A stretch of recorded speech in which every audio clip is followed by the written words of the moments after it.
What is going on, Colts Nation? Welcome back to another episode of Bring the Juice. Guys, with the 79th pick, the Indianapolis Colts select Matt Goncalves, the tackle out of Pittsburgh. The Colts actually traded up 3 picks to get Matt here at this spot. 6'6", 327 pounds, definitely a physical specimen, Cody.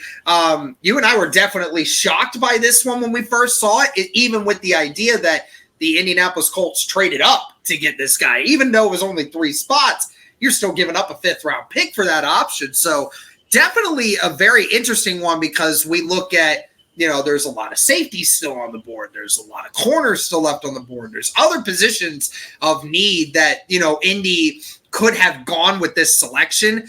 But instead, they chose a guy who most likely isn't going to see the field this next year, barring any injury. But I think there's a little bit more to it than meets the eye originally with this pick. Yeah, and Goncalves, just for people to understand, so obviously he was a tackle in college, played left and right tackle, so he had utility there. But I know, Derek, there are a lot of people and a lot of scouts, from what we've heard, that have projected him to potentially move down to guard. So potentially right guard competition for Will Fries. I mean, he's a massive human being, like we said, 6'6", 330. So him and Quentin Nelson. So say he's a long-term solution at right guard. You got 2 guys that are both 330 around there, right? Big, huge, massive maulers in the middle. Goncalves, I know it was definitely a shock, but Derek, I go back to what Chris Ballard said, in his pre-draft presser, all about this protecting Anthony Richardson. So, but Goncalves will definitely do that. He is a guy, Derek, that when he was on the field for Pitt, he was an elite pass protector. In over 900 snaps he had in college at Pitt, he only allowed 3 pressures. That's it. That's an insane number. Absolutely crazy. And again, Derek, you can never have enough offensive line depth, especially at tackle. I mean, we saw last year with Braden Smith and even Bernard Ryman having to miss time. Yeah.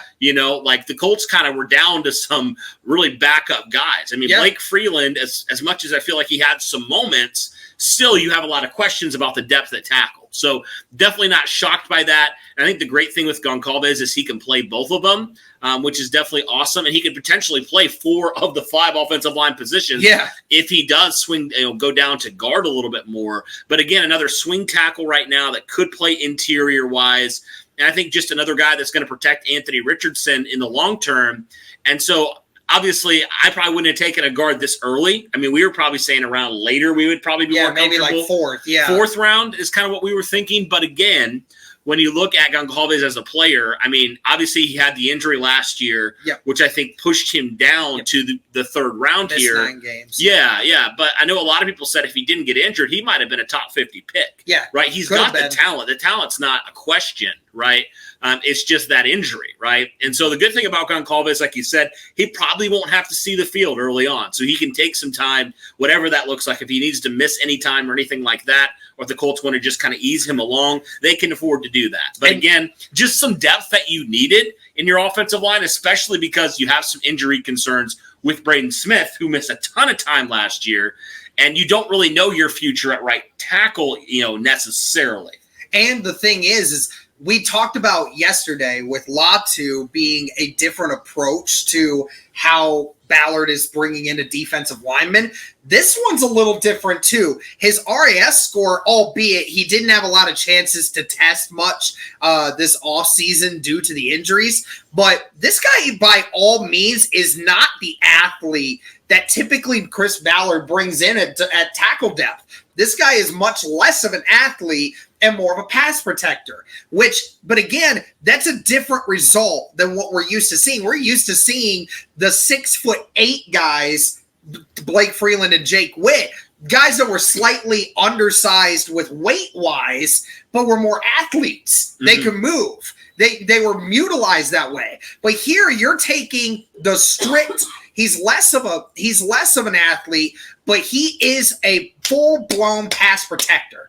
And that's exactly what you want when you have an Anthony Richardson. You need to have somebody there that can be able to take over. So it was a different mindset of bringing him in and the connection with Charlie Partridge at Pittsburgh. Now, again, Partridge wouldn't have had a lot of connections with coaching this guy, but he saw him at practice every day. Remember, Partridge was there at Pittsburgh for the last several years. He would have seen this guy play not just this last year, but several other years. So, I mean, when he's in that draft room and he's talking with, Ballard, and Ballard's asking him, your guys at Pittsburgh, who do you like? Who's somebody there that we could potentially take?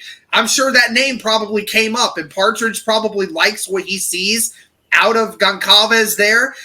It definitely is a very interesting connection there, and, it's one of those guys, maybe it was early, but Indy obviously liked him to be able to take him this early. As you said before, somebody said if it wasn't for the injury, he definitely would have been drafted sooner than that. So definitely a very interesting pick there. We'll have to just see what more information comes out on him. Yeah, absolutely. And again, a little bit surprising, but also not when you consider Chris Ballard, how he's praised the depth in this draft. And also just the fact that he talked all about protecting Anthony Richardson. I think this pick makes a lot of sense for your future. Maybe not an immediate guy that jumps in and makes an impact day one. Maybe so. Maybe he does beat out Will Fries for right guard. Who knows at this point? But as it stands right now, not a guy that you would say pencil in as one of the 5 offensive line starters. But again, looking forward into it, I think he definitely projects as a guy who could start for this team and be a pretty good player, all things considered. And so, yeah, a little bit surprising. Definitely was hoping they would go a little bit more maybe in the secondary. They still haven't addressed the secondary and incapacity. So maybe that points to round 4. Maybe that points to more a free agency approach post-draft. Not entirely sure, Derek, but definitely interesting nonetheless with Goncalves and this pick for Indianapolis. And we'll see kind of how this goes for the Colts in Goncalves. And obviously, a massive human being, like we said, just a mammoth of a human, yep. 6'6", 330. I mean, you can't argue with that. So, guys, let us know your overall thoughts on the Colts' third-round selection. Matt Goncalves out of Pittsburgh, the offensive lineman. Do you like this pick? Were you surprised as we were? Let us know all those things in the comments down below. But, guys, that'll do it for this one. Thank you so much. And as always, go Colts.